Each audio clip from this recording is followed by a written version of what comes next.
Olá, boa noite. O BNews 19 horas está no ar. O governo federal lançou hoje a CNH do Brasil, uma medida que promete facilitar e baratear o processo para a obtenção da carteira de habilitação. A expectativa é reduzir custos, modernizar o sistema e ampliar o acesso à formação de condutores em todo o país. Na cerimônia do Palácio do Planalto, o governo confirmou o fim da obrigatoriedade de autoescola e a criação do curso teórico gratuito e digital. As aulas práticas foram reduzidas de 20 para 2 horas, com a possibilidade de instrutor autônomo e o uso do próprio veículo. A carteira digital passa a ter validade plena e o formato impresso se torna opcional. E agora nós estamos simplificando tudo isso, porque dirigir cada dia é mais simples. Daqui a pouco a gente vai ver o carro semi-autônomo. O cidadão vai andar ali, mas ele já vai fazer boa parte de tudo que a pessoa dirige. Isso já está acontecendo em muitos lugares. Então essa resolução, ela abre a competição. Competição e concorrência significa preço justo para o serviço prestado e melhor qualidade para as pessoas. O governo também anunciou a renovação automática e gratuita da CNH para os chamados bons condutores motoristas sem registro de infrações. A medida deve reduzir despesas anuais com exames e taxas e aliviar a demanda nos Detrans. Segundo o Ministério dos Transportes, cerca de 10 milhões de renovações por ano poderão ser feitas sem a presença do motorista nas unidades de atendimento. Passos importantíssimos na desburocratização. E hoje um gol de placa do senhor, do Renan e de todo o time. A CNH tem que ser um certificado de habilidade e não um impedimento à mobilidade. Quem pode pagar 4, 5 mil reais. O Renan colocou bem, tem estado brasileiro que tem 3 vezes mais moto do que carteira de habilitação. Por quê? As pessoas não querem tirar, não tem dinheiro para pagar quase 3 salários mínimos para tirar uma CNH. Medida de alto interesse público, simplificadora, reduzidora de custos e beneficiando a sociedade e quem precisa. As novas regras também buscam regularizar milhões de condutores que já utilizam motocicletas como meio de trabalho, mas nunca conseguiram arcar com os custos da habilitação.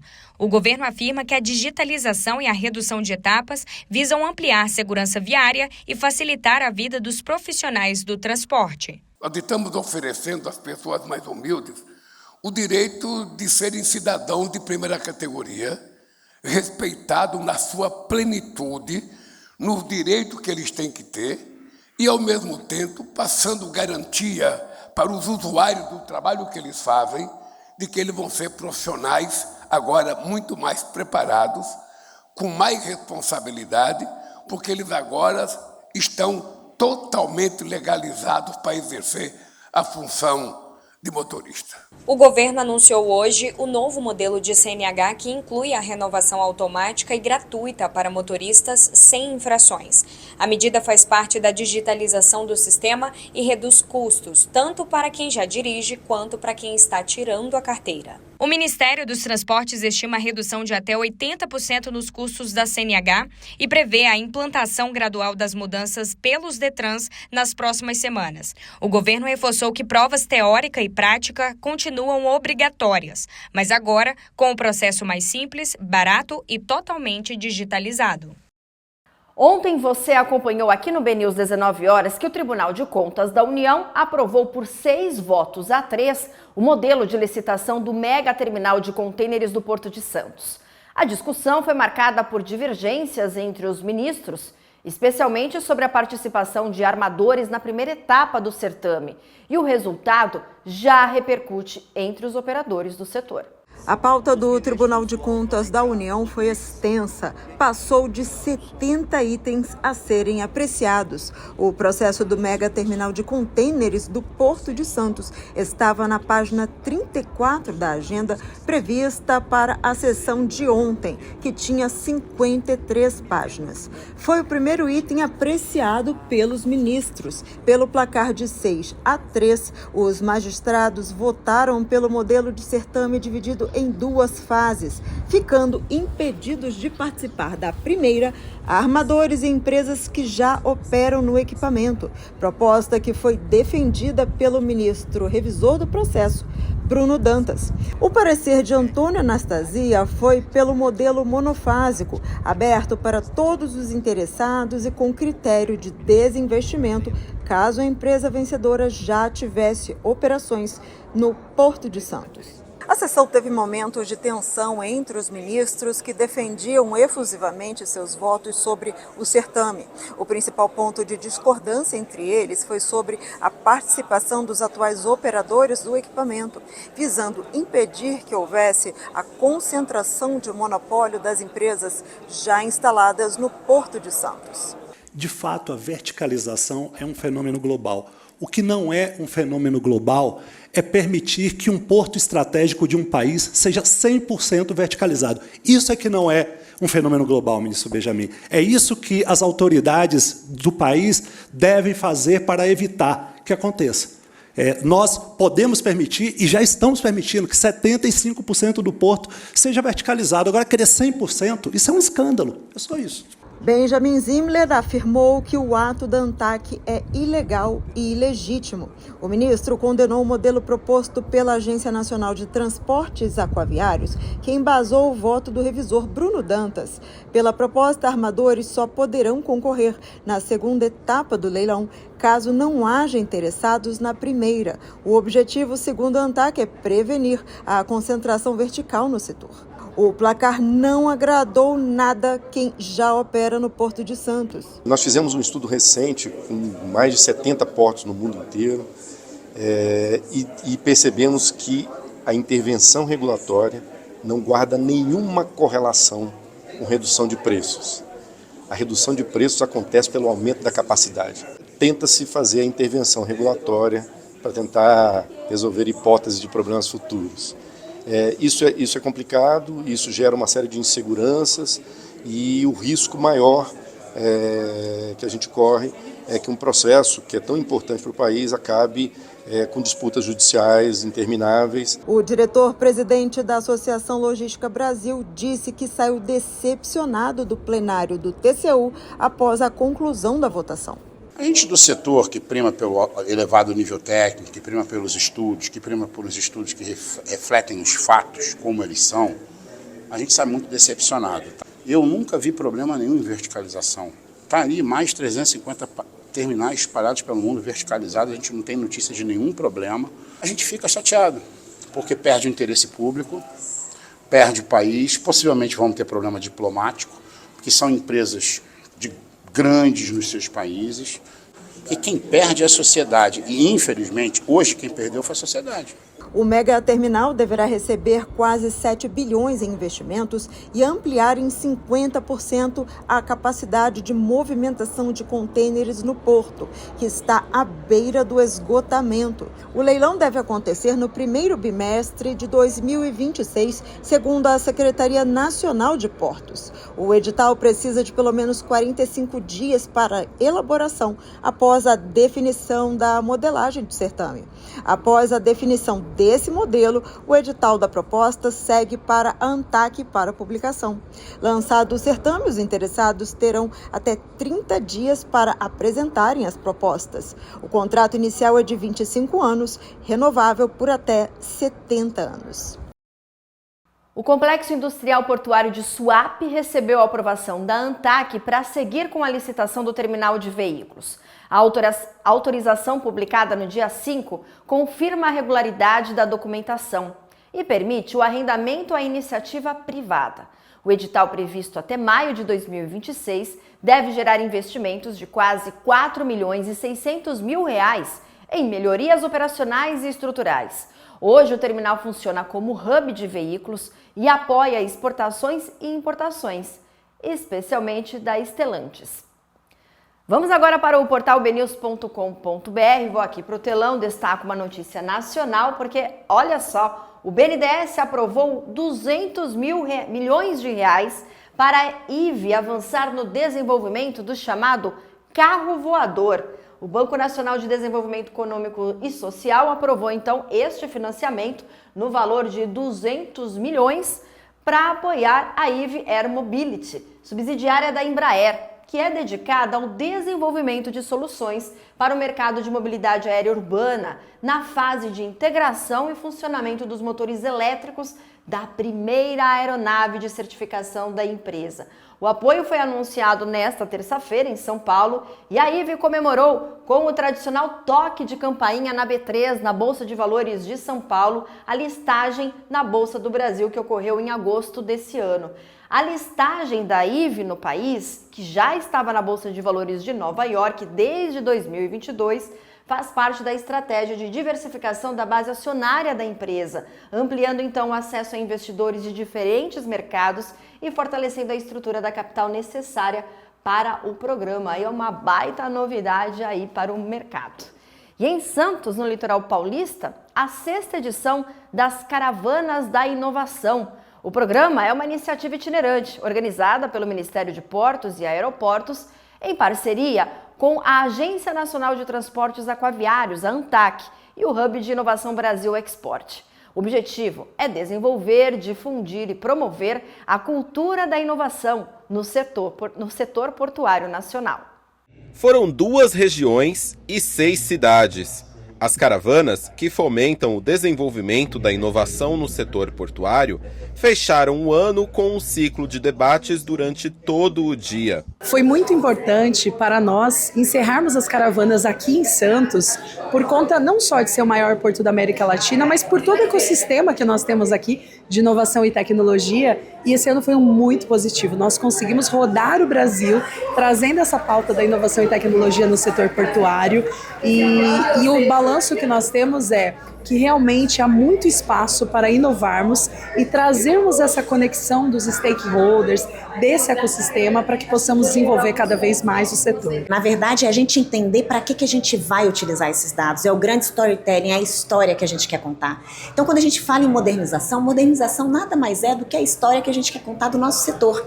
E isso é pensar de uma maneira inovadora. Inovadora não necessariamente são tecnologias ou ferramentas, são pessoas que sabem se utilizar daquela história, daquele aprendizado, daquela competência, que é um jogo de conhecimentos, habilidades e atitudes, para colocar em prática um setor desenvolvido economicamente, socialmente, financeiramente, todas as formas possíveis. Bastante positivo o balanço, porque até uns 5, 6 anos atrás, não tinha muita gente falando de inovação no setor. Tinha algumas atividades isoladas, como o próprio hackathon da Arbitrar. Depois que o TESO colocou esse programa da caravana no ar, você vê hoje várias outras entidades promovendo os prêmios de inovação, falando de inovação, querendo botar hub, falando de financiamento.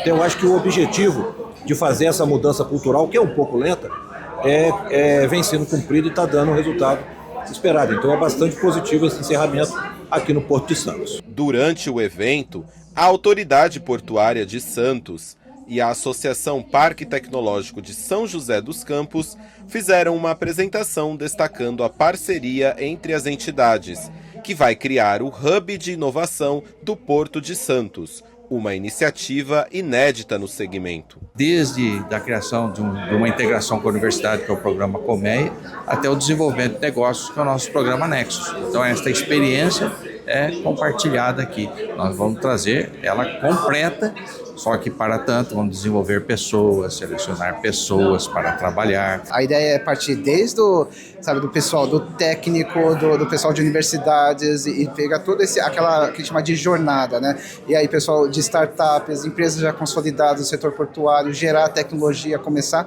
a ser referência de geração de tecnologias portuárias e transformar tudo isso num grande caldeirão aí de inovação aqui da região. É a possibilidade de redução de custo. Acho que é o principal item que eu estou observando aqui, que acho que a tecnologia pode ajudar. E automaticamente, ao reduzir um custo, novas ideias ou soluções vão surgir. Dentre elas, é o aumento de receita. Então, e com isso, ao envolver com o ecossistema daqui, com a criação de startups, ou as empresas, startups que já existem aqui, que serão aceleradas, novos negócios, né? O aumento da empregabilidade, o aumento da competitividade organizacional, e é assim que eu percebo nesse primeiro instante. O Ministério de Portos e Aeroportos pretende lançar até março do ano que vem uma política pública de inovação. As regras servirão de base para o setor, que ainda carece de legislação nesse sentido. A gente representa a União nesse processo. Esse é o nosso papel. Então, assim, como é que eu vou exigir inovação se eu, como formulador de política, eu não tenho política? Não cria uma situação meio estranha? Então a ideia é justamente essa. A gente está desenvolvendo essa política, já temos uma minuta de portaria, né, para o ministro, vamos colocar em consulta pública, e ela traz o que exatamente? O que é essa política? Diretrizes, princípios, objetivos, instrumentos e competência dos atores, para que a gente entenda como trabalhar dentro de um espaço regulatório, digamos assim, em que cada um tem seu papel, cada um desempenha uma função e tem objetivos compartilhados que são gerais. A partir daí, você define o quê? Programa de inovação, planejamento de inovação, projeto de inovação, iniciativa de inovação e ações. Então a gente precisa fazer política pública. Então quando eu falo que a gente está atrasado, é isso. A gente não tem política de inovação. O aquaviário já faz inovação constantemente desde o seu nascimento. A questão é agora nós, como hub de inovação, entendermos o setor aquaviário e impulsionarmos isso. Então está muito mais na construção de uma cultura de inovação, das pessoas entenderem esse processo de identidade social, de mindset constante de inovação, de busca, de aperfeiçoamento de inovação, do que realmente olhar para os dados de desenvolvimento do setor, porque esse setor já tem. A aviação civil no sul do país vive o melhor momento da série histórica. Só em outubro, mais de 1.170.000 passageiros embarcaram nos aeroportos da região, o melhor desempenho para o mês em 25 anos. No acumulado de janeiro a outubro, já são quase 11 milhões de decolagens, superando o recorde de 2019 e mostrando forte recuperação em relação ao ano passado. Segundo o ministro de Portos e Aeroportos, Silvio Costa Filho, o resultado reflete a retomada econômica e o aumento do turismo e das viagens de negócio. Porto Alegre, Curitiba e Florianópolis lideram a movimentação e a região segue ganhando força como porta de conexão com Chile e Argentina. E autoridades do governo e Tribunal de Contas da União defenderam nesta semana um novo ambiente de cooperação para reduzir conflitos e acelerar projetos de infraestrutura no país. A discussão foi destaque na abertura de um seminário em Brasília, que reuniu ministros e representantes do controle externo. Autoridades defenderam a necessidade de substituir a cultura do litígio por uma lógica de diálogo para destravar obras e modernizar a regulação da infraestrutura brasileira. A abertura de um seminário em Brasília reuniu os ministros Silvio Costa Filho, Renan Filho, Alexandre Silveira e o vice-presidente do TCU, Jorge Oliveira, destacando a importância de um ambiente mais colaborativo entre os setores público e privado. As discussões ocorreram durante o seminário Agência Infra, que debateu os desafios atuais da regulação e a construção de um ambiente mais seguro e eficiente para investimentos no país. Você imagina um contrato de 30 anos entre o público e o privado, em que a própria sociedade muda uma geração, muda a prioridade. Então eu acredito que a responsividade é muito importante, além do entendimento em detrimento do litígio, que tinha sido a marca do Brasil. O Brasil não pode ser apenas o país do advogado. Renan ressaltou que contratos mais modernos e ajustáveis são essenciais para atrair investimentos, enquanto Silvio Costa Filho defendeu que a convergência institucional é a chave para errar menos e garantir segurança jurídica. O seminário também reforçou o papel do controle externo e da sinergia com o executivo como base para viabilizar projetos estratégicos e ampliar a confiança do investidor. O ministro Alexandre Silveira destacou a evolução do TCU na realização de auditorias prévias e na busca de alinhamento com o governo para assegurar eficiência nas contratações públicas. Eu vejo o avanço que houve na mentalidade do tribunal, e aí, mais uma vez, cumprimento a liderança do ministro Bruno, mas estendo esse avanço a todo o Tribunal de Contas da União. Isso é fundamental para que o tribunal, previamente, de mãos dadas com o Executivo, consiga o melhor custo-benefício para o consumidor. O vice-presidente do TCU, Jorge Oliveira, reforçou que o desenvolvimento nacional depende de sinergia entre Estado e setor privado, com menos conflito e mais construção conjunta de soluções. É óbvio que o setor privado essencialmente visa lucro, e isso não é nenhum demérito, ao contrário, e o setor público visa garantir melhores políticas públicas para a sociedade. Há interesses que não são colidentes, ao contrário. Na verdade, quanto menos o setor público interfere na dinâmica do setor privado, melhor para a sociedade. Mas isso também não pode ser feito em prejuízo ou em detrimento do ganho social. Os ministros ainda citaram a atratividade do pipeline brasileiro de concessões, o avanço das reformas estruturantes e o potencial do país em energias limpas, com Silveira defendendo, inclusive, a retomada de Angra 3 e o papel estratégico da cadeia nuclear. O BNews 19 horas fica por aqui. Uma ótima noite para você. Voltamos a nos encontrar amanhã. Até lá.